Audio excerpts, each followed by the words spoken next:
What is going on, collective? Welcome back to my channel. It's your boy Adam Raw. Like, comment, share, subscribe. Hang on just a second here. There we go. Turn it down a little bit. Yeah, man. So I did get some intuitive messages today. So basically, it was kind of wild though. Okay. But basically what happened was somebody was trying to astral project towards you. And what happened was, I don't know if they were like trying to conceal themselves or whatever, but however this person astral project, normally you just see, it's like that it's like they were clear. You know what I'm saying? It was like a clear body. You know what I'm saying? It was like, you know what I'm saying? It's kind of, I guess you call it cloak. But this person's body was like clear, 100% clear, okay? And the only reason that you can see, the only reason that I saw this person was because I could see like the light and stuff bending around them. You know what I'm saying? So it kind of gave me the vibe of somebody who's been like dabbling in magic and stuff like that. And I guess they cloaked themselves or whatever they, whatever you want to call it. And what they normally do is, that's how they like, kind of like hang out around different people and stuff like that and get information on people and stuff like that. They like cloak themselves, and it makes it where, to the normal eye, they're just transparent. So whoever this person was, they came into your energy to do something. Maybe they were trying to bind something to you, attach something to you, following you in the spirit or whatever it may be. But whatever happened, it crippled whoever it was. It ended up crippling this person. Somebody tried to do some kind of work or spell work on you or somebody, and it ended up crippling them. So, and this was somebody who was like cloaked, you know what I'm saying? And it was a masculine, it's a male, okay? Now, when I saw that, I saw a female cloaked in black. She was like all black, like a shadow. And what she was doing, she was carrying a man that was transparent away from the energy. So if you did like spiritual cleansing or whatever work, if you did any kind of spiritual work, you've been praying about something or whatever it may be, your enemies truly have felt the blunt force of whatever it was. Whatever it is you've been praying for, whatever it is that you, whatever you dibble or dabble in or whatever it may be, it was a success, okay? Whoever was planning your energy or trying to throw hexes and stuff like that towards you, in some kind of way it wounded them. You may have just like decided to heal yourself. You may have did a spiritual bath. It could have been a variety of different things that could have happened here, okay? It doesn't always mean that you did some kind of baneful work or put somebody's name on a candle or did some kind of ritual. It doesn't always mean that, right? But whatever you did, it really hit a soft spot in this person. Okay. Also, I saw that there is going to be a warrant issued for an officer. There's a police officer somewhere that's having a warrant issued. There's a warrant out for that person's arrest. Now, like I said, normally, with this channel, I was trying to transition into something a little more, just different. I still got my cards and stuff like that, but, I was trying to transition into something different. So what I'm going to do is I'm going to look through my book and I'm going to see what I can come up with or what I want to tap into today. Because essentially, basically, that was pretty much the message, you know what I'm saying? If you're looking for an intuitive message from now on, I'm just going to put them in the beginning. So you can just go, you get that message, and then you're out. If you want to, stick around and, see all the other stuff that I got going on, stick around, because this is basically what this channel is going to be more about. So anyway, basically today, I am going to tap into establishing the connection between magic and hold on, let me see here. Magic and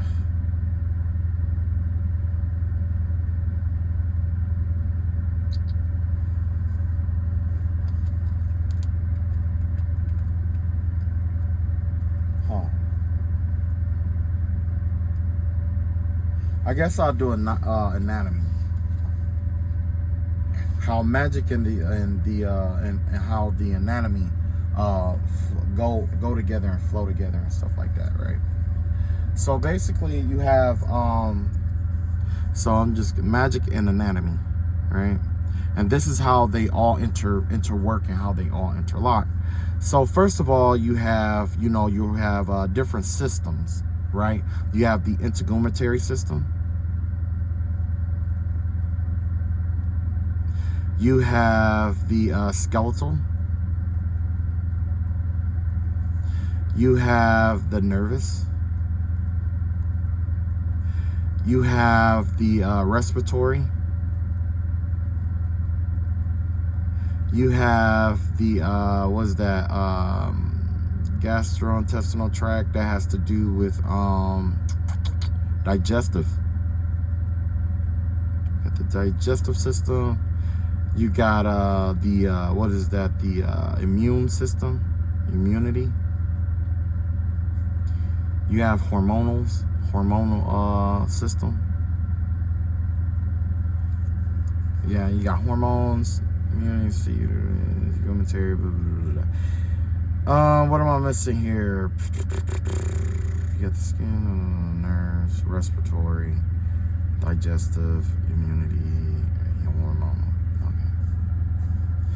So essentially, basically, in a nutshell, when it comes to dealing with magic and spell work and things of that nature, magic comes from nature. We are basically from nature, So the two intertwine. It's like those two, they go hand in hand.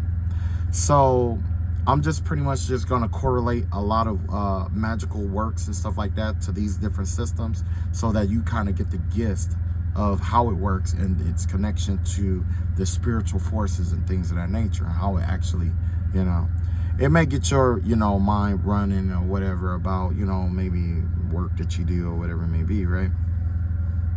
So first and foremost, when it comes to magic, what is magic, okay? So magic essentially, I'm going to use my own definition, is basically when you manipulate you manipulate energies, frequencies, and vibrations to create in your world, okay? So basically, with that being said, you got energy, you got frequency, and you got vibration, right? In the body, the source of your energy is going to be the heart, right? Is that right? The heart? I think that's the heart. No. Yeah, it's the heart. That'll be the heart. The frequency is going to be the pineal gland. One is going to be the pituitary gland. I think the energy is going to be pituitary.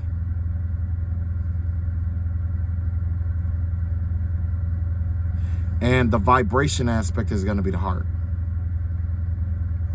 So back in Egypt, essentially there was the concept that man has three souls. Okay, you have the upper soul, you have your soul, you have the higher soul, and you have a lower soul for your lower soul, essentially, right? The higher aspect of your soul is going to be the pineal gland. This right here is connected to the I want to say the nervous system. I want to say it's a blend between the nerves and the hormones, because what happened is this pineal gland, it secretes a hormone, okay? So they kind of like go hand in hand, right? But you have the pineal gland, and then you have the pituitary gland. The pituitary gland has to do with emotions, okay? I didn't, without going too deep into it, because I still got to look that up, because I don't want to tell you the wrong kind of thing, especially with the pituitary gland. But essentially, the pituitary gland has to do with your emotions and stuff like that. And essentially, wherever your emotions go, whenever you have strong emotions, that's wherever your pineal gland is focused on is where the energy is going to flow to, right? So your pituitary gland is responsible for generating energy. That's what it does. It's like a generator, okay? And as it generates energy, what happens is, based off of how you feel, whether you express it or not, you're going to generate energy. Okay, that energy is what's going to change your auric field to a certain color. Okay, because what happens is the pituitary gland essentially is designed to filter out certain aspects of light. Okay, so if you are in a really good mood, that it's not necessarily filtering any kind of light, and all the light is coming in, which means when all the colors are incorporated together, you get a bright light, right? Now, when you are in a dark mood, that pituitary gland is on a lower octave, it's dense. So the filtering system is, by it being a lot denser, that means there's less light to come through, less light to come through, which does what? It's essentially is the absence of light. Or for some people, for some people it's the opposite, you know what I'm saying, where it's like some people believe that black is the encompassing of all colors and white is the absence of all colors. But in this situation, white is the incorporation of all colors, because what happens is when you take a prism and you shine a light through that, it splits the colors up. It separates all the colors based on the radio band, right? So essentially, that's what that's part of what the pituitary gland does. Okay, it's kind of like a prism. Okay, with that prism, what happens is there's something happens, which would be like the real light. You experience this light, whether it's a positive light, negative light, or whatever, and what happens is it filters out all these other different rays, which leaves you with a certain energy, right? So let's say if you, for example, let's say with depression, right? With depression, you see a lot of the way you see the world, the way you perceive the world is going to affect how you filter out how you filter out light based on your experience. Essentially is what I'm getting at, okay? If you see the world in a dark space, that pituitary gland is going to, pretty much filter out all the light, and that causes your that's part of the reason of why our energy fields change colors the way that they do. Okay.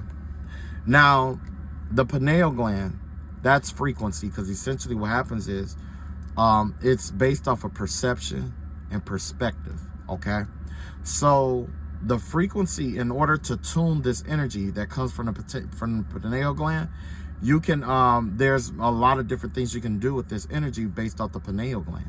With the pineal gland, you can tap in and you can change your perspective about something, change the way you see something. And what does it do? It allows a different band of light it allows that light that you were filtering, the density of your pineal gland to shift, which allows more light to come in, essentially, right? I need to cut this back on. It is hot, man. It's hot. I hope y'all can still hear me, because this is finna be really high, really loud. So with this frequency in the pineal gland, basically, so this is what happens. So let's say you're having a good day and you're going to work on a project, right? When you're having a good day, that pineal gland, that pituitary gland, is essentially in a white light, right? It's filtering out the energy that it needs to filter out or whatever, but essentially it's like incorporating all the rays together, and you're in harmony, you're in balance, you're in alignment, right? So as a result, what you focus on, let's say you're focusing on doing a house, right? As you're focusing on doing that house, that light, that energy is being focused on, is being incorporated into the project that you're doing, because your pineal gland is attuning you with the energy from your pituitary gland and with the work that you're doing. That's why when it comes to like food and stuff like that, people who love to cook, their food tastes better than those who hate to cook or feel like they're obligated to do things. That's why when you feel obligated to do things in life, it has it has a wild, it never turns out well. When you have to do something, it never turns out well, right? That's another thing that we'll talk about later, having to do something. I'll talk about that later. So anyway, yeah, your frequency, there's perception and then there's perspective, okay? So basically, if you were to look at it, let's say from a math point of view, right? And you got this sine wave going up like that, right? Your perspective would be something like, let's say, the amplitude, right? How high and how low this wave is going, right? That's one part of the frequency. The other part of the frequency is how often, the distance from here to here. This distance here. You see what I'm saying? Because you can have a situation where you're in a high vibration, which means your energy is up and down like that. Or it could be like this, where it's just like this. Or it could even be like this. You see what I'm saying? Or low, whatever. You know what I'm saying? Because, you know, when it comes to frequencies, there's 4 different frequencies that you have. You have high vibration. You have high frequency. And you have low frequency, right? Now, you also, the vibration plays a part too. So you got low vibration and then you got high vibration, right? But when you mix and match these together, total, you're going to have 4 different variations where it's like high frequency, low vibration, high frequency, high vibration, right? And then you're going to have low frequency, low vibration, and then you're also going to have low frequency, high vibration. Okay? The difference between all 4 of these, high frequency, low vibration, is pretty much you just being optimistic about something. Okay? You don't feel all the best, but you're basically in this energy of trying to pretty much you cheering yourself up along the way, right? High frequency, high vibration is a genuine feeling that you have of you're in a good mood and you're expressing it, you're living it, right? Then you have low frequency, low vibration. Basically, that's that toxic energy. And then you have low frequency, high vibration. This basically is that complex where it's like, you're already thinking, you're thinking optimistic.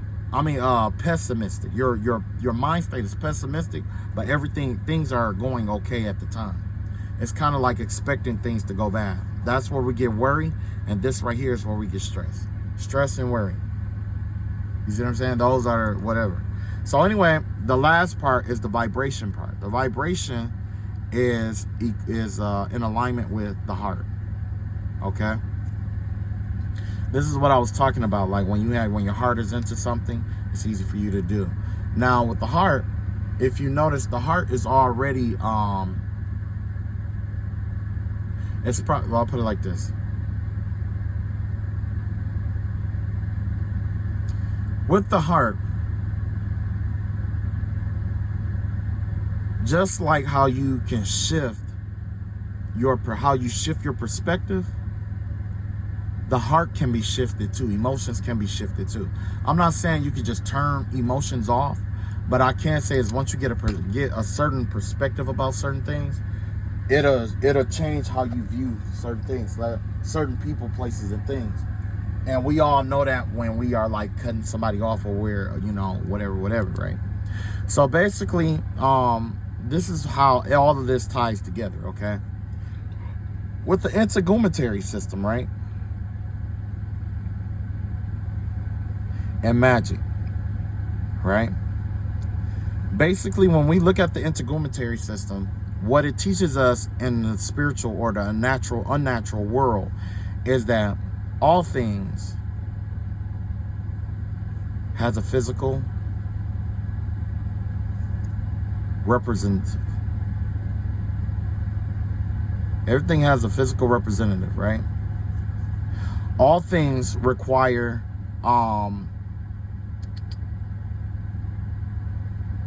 I want to say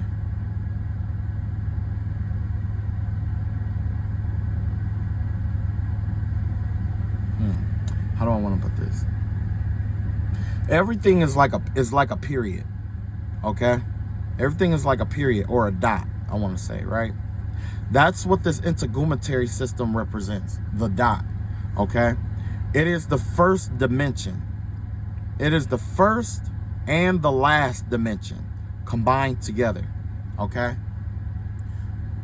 With the dot, everything is compressed, everything is together. There's no outside of yourself or outside your, whatever. It's essentially, it's basically the all-encompassing, right? It's the one, the oneness, okay? We call it oneness, right?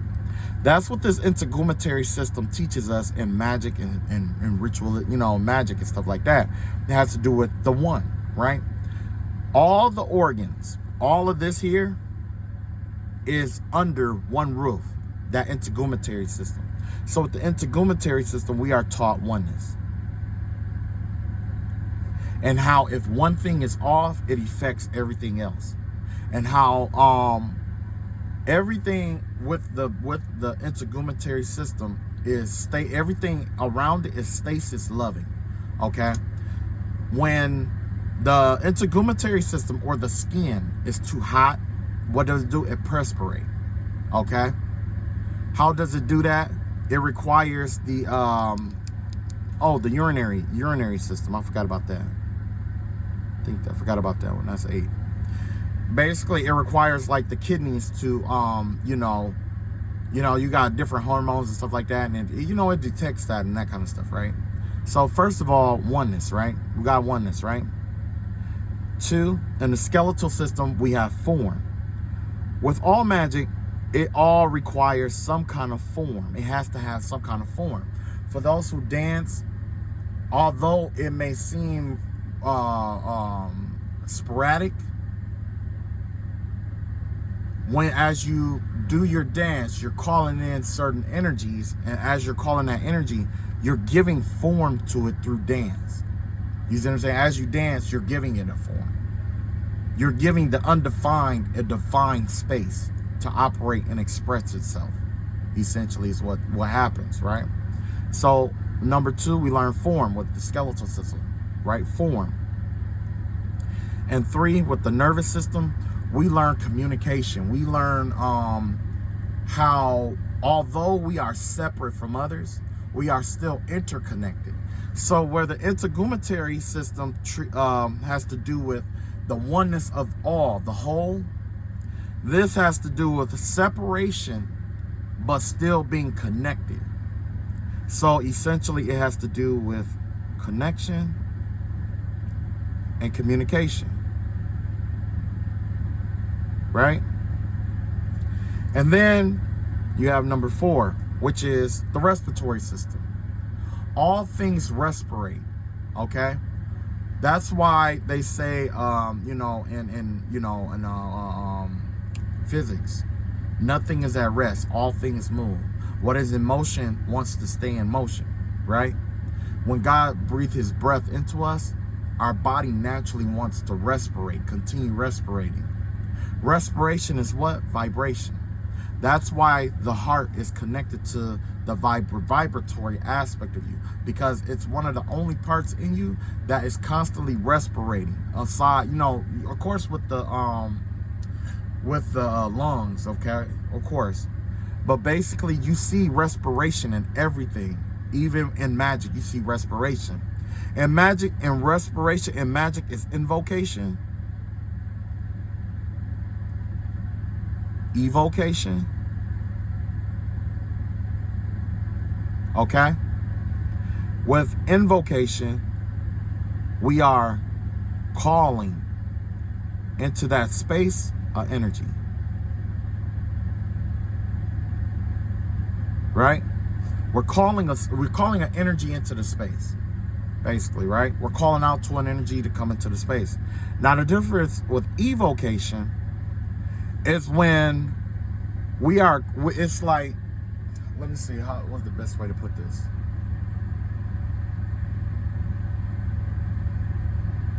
I guess the best way to do it is an example. With the invocation, I will call out and I will want to draw in the energy of kindness, right? Now with the evocation, I'm calling out to God for kindness. You see how that works? The energy, they're both calling out to an energy. They're both pulling an energy in, right? But this invocation is filling yourself with an energy, as evocation is you emptying yourself so that energy could come in. That's why there's a difference between invocation and evocation. There's a difference there.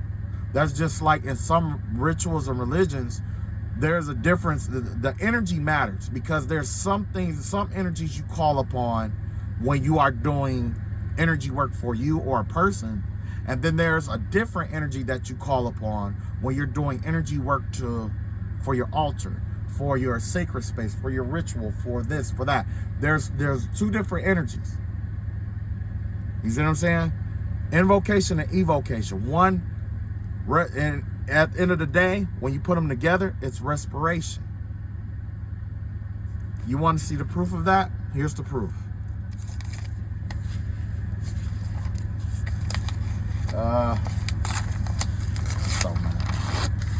So here's the proof. Let's say we're going to do a pentagram, right? 5 points pentagram, right? Everybody know we're going to do our pentagram just like this, right?